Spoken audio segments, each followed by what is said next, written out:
Hello, this is Alec, and today I'm going to be reviewing Tarot of the Silicon Dawn by Egypt Urnash. I got this deck a little over 2 years ago, so the deck, as you can kind of see, this deck box is a little beaten up. I have decided to keep the deck in its original box for a few reasons. Well, one main reason. The main reason is that there is this picture guide, basically, of the different cards and the different suits. Now, I've kept this because there are 4 Fools in this deck, and they're all just called the Fool. And so for me to know which Fool is who, in terms of meaning, I have to refer to this little guide right here. As you can see, the booklet fits really nicely. And then the cards are underneath with a little ribbon to help pull them out. It's not the best system of keeping the cards. I kind of would prefer to have probably a deck bag. I may see about moving them to a deck bag now that it's been 2 years. I've been using the deck for 2 years. I kind of know which Fool is what now at this point. But I could still keep this box somewhere. On top, as I mentioned in another video, I really like keeping good boxes like this. But on the other hand, it's also, I really need this guide for if I get lost on what the cards are. Because not everything is labeled. So let's start with the book. Also pretty beaten up because I've used it a lot. Or tried to, I should say. So what I really like about this booklet, is that Egypt Urnash is really intelligent about tarot. She's done her research. She knows about the symbolism. She knows about the history, the way it's been used. But she also knows about that society doesn't know that anymore. Her philosophy behind this deck seems to be that why are we using symbols of the past to explain things of the future? In other words, why are we using a wand when no one walks around using wands anymore? Or like swords is a better example. Like we don't walk around with swords anymore. Why are swords still involved in tarot? So her idea behind the deck is, oh, let's take some futuristic. Let's use some sci-fi. And I really like that. I really like the pictures. And I'll get to that when I get to the cards themselves. Where this book kind of falls flat for me or fails me is that the descriptions of the cards get a little too poetic, and I don't understand what the card actually means. It took me learning. I got this deck when I was just beginning to learn tarot. So this book was basically useless to me because what I found now that I've revisited it and studied it is that, oh, I understand what's being said now, because I understand what the traditional tarot meanings are. Egypt Urnash seems to be relying on this deck being used by experienced diviners, this experienced readers, which I was not at the time. So the book is I really like how it's written. There's some really good descriptions of the cards. They might not be useful for readings, but they're useful for just a literary standpoint. And I'm going to get to one of my favorite descriptions. Here we go. So one of the cards is called the Void, and I'll get a little bit into that in a little bit. But Chevalier of Void is described as, in the last paragraph up here, as rifle through the pack and pull out another card. This one's a fraud. Oh, just put the whole thing away. There's nothing to see here, nothing to learn. No secrets hidden anywhere, just a crazy lady blowing smoke up your ass. Sorry you wasted your money on a bunch of pretty pictures. Go buy into whatever neurosis the advertisers are trying to sell you instead. It's bleak, but at least it's safe. This card is lies and giving up hope. That is one hell of a description of a card. Before I go any further, I want to give some warnings about the cards. There is nudity in these cards. So if that is something that bothers you, turn off the video now or look away, one of the two. There's also cards that depict pregnancy. And there's one card that shows genitalia. I will try to not show that card because that's a little too much. But there's general nudity of just breasts, basically. And there are pictures of pregnant bellies. Anyways, so I hate picking these cards up from the box because I have to put them together and it's annoying. Again, I might actually move these to a deck bag now. So let's see. So as you can kind of see, it's a very cartoony style. Kind of have there throughout are these kind of humanoid monsters. Like this person has the body of a snake. This is the Six of Cups. And it's pretty interesting. Right away, I have a Void card. So you probably can't really see much of this card on the video. But if you kind of, let's see if I can, yeah, if you kind of put it in the light, you can kind of see that there is varnish or emboss like on the card. And it depicts a picture. And it's very hard to see, and that's kind of the point. This deck is relying on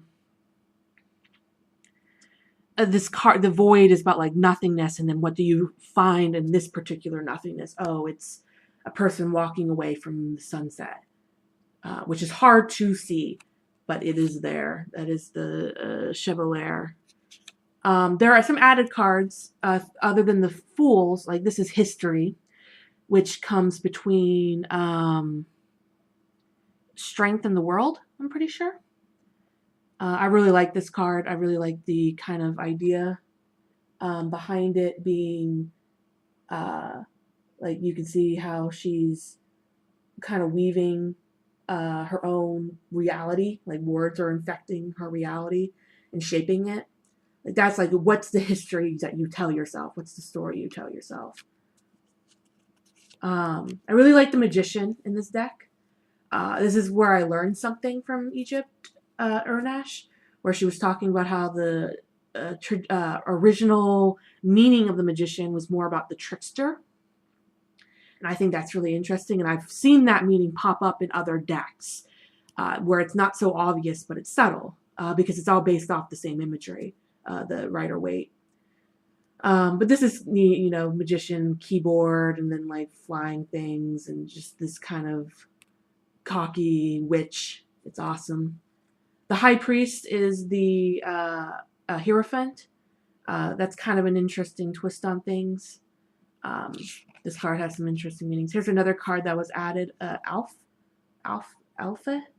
I think is how you pronounce that. I'm not sure what that symbol exactly is.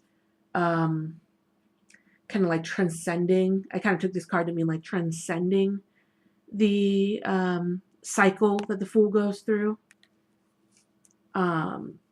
Three of Swords. This is an example. This is a great example of a card that Egypt Urnash kind of twisted the meaning for. So like Three of Swords are traditionally about like betrayal and heartbreak and things like that.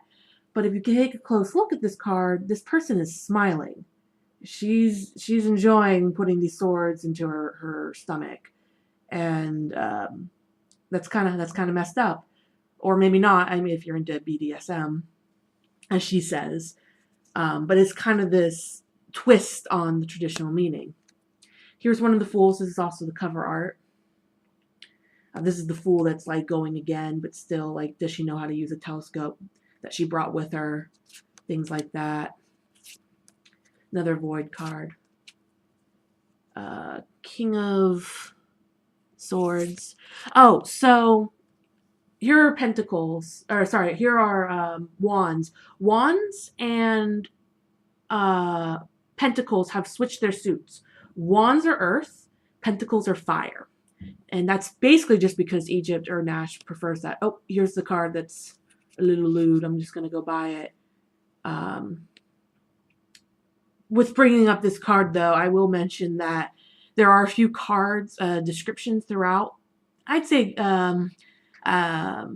enough that it became a pattern for me to notice, where Egypt Urnash really likes to talk about sex and sexual organs, specifically genitalia.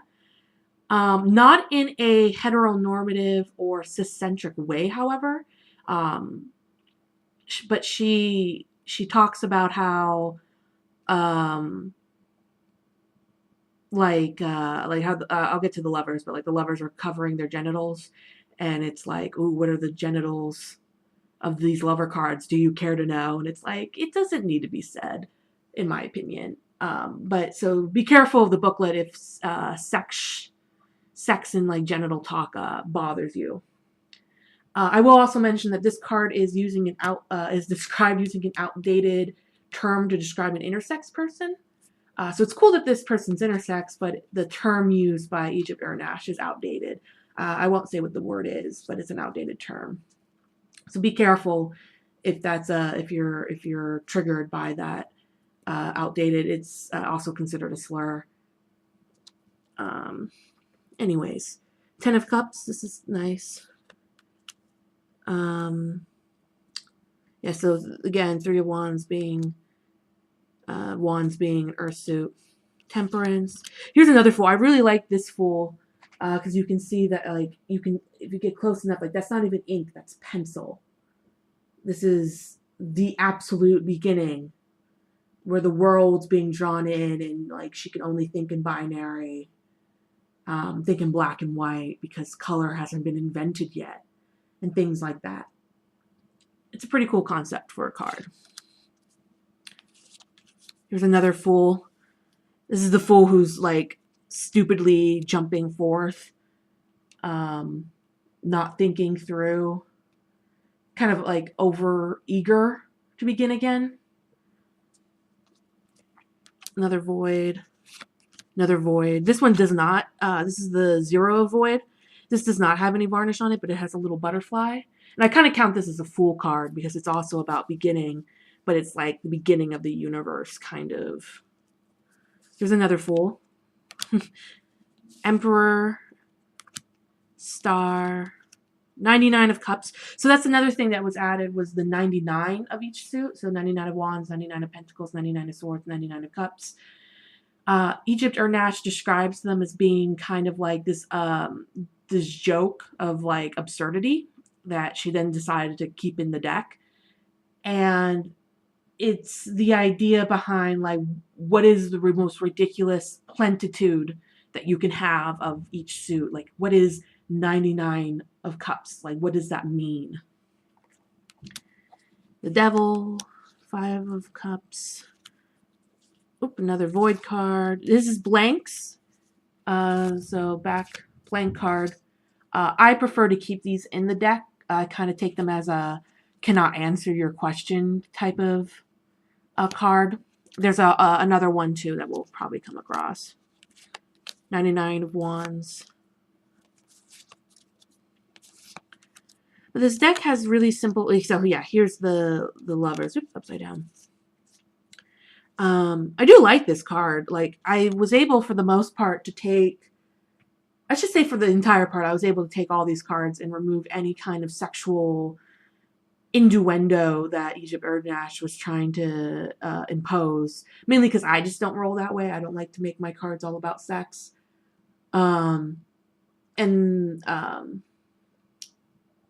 This card, as much as she talked about sex while describing the cards in the booklet, this is pretty, innocent. But I do like there's 3 people, and it's implied in the booklet that it's a polyamorous relationship, which is kind of neat. Good representation. That's the other thing. There's a lot of different types of people. Very few like straight up humanoids. Like white human people. It's all monsters and aliens and humanoid monsters. Justice. This is one of my favorite Justices cards. 4 of Pentacles. There's some like video game and like I would say anime and superhero kind of references like this. Here's another card that took me a while to understand, because like this Chariot isn't going forward. This is like putting together a person, and that really changed the meaning of the Chariot for me. This is another blank. Oop, focus. There we go. Empress. Yeah, this is probably one of the most basic cards in the whole. The Prince of of Cups. High Priestess. Again, like a lot of the majors are, the major arcana are really told in a weird way for me. This deck put a lot of twist on things. He or She's Legend. I really like this card because in the book, the pronouns are switched when describing her.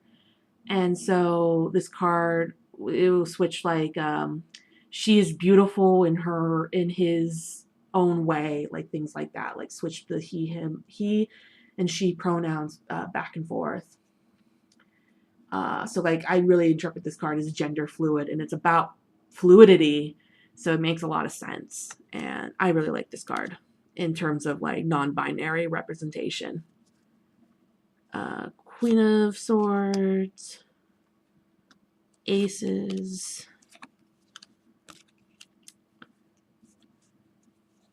Ten of Swords.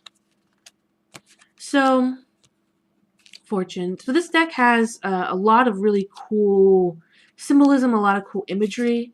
It's just really hard to work with it, I think, as a beginner. For me, at least, when I was a beginner and I was trying to work with this deck, because I didn't have enough of a concept of the cards to know how they were being twisted, and Egypt Urnash kind of skips over the initial meaning of the cards and gets right to, this is what I'm twisting it to. So it's a little hard to understand because you have to kind of rely on the booklet that she gave you and not the traditional, like you can't use Biddy Tarot to understand these cards because the imagery doesn't line up. This is Vulture Mother. I always have trouble understanding this card, but it's like epitome of like vultureism, like scavenging. Princess of Pentacles. Princess of Swords. I do like that it is how it works is Queen, King. So first Chevalier. Hold on. Double check this in the book. It's starts with Queen, goes to King, then goes to Chevaliers, and then Princess or Prince of whatever. So there are princesses and princes in this deck. Judgment's a jazz concert. Like, there's some cool stuff, like, and implications there.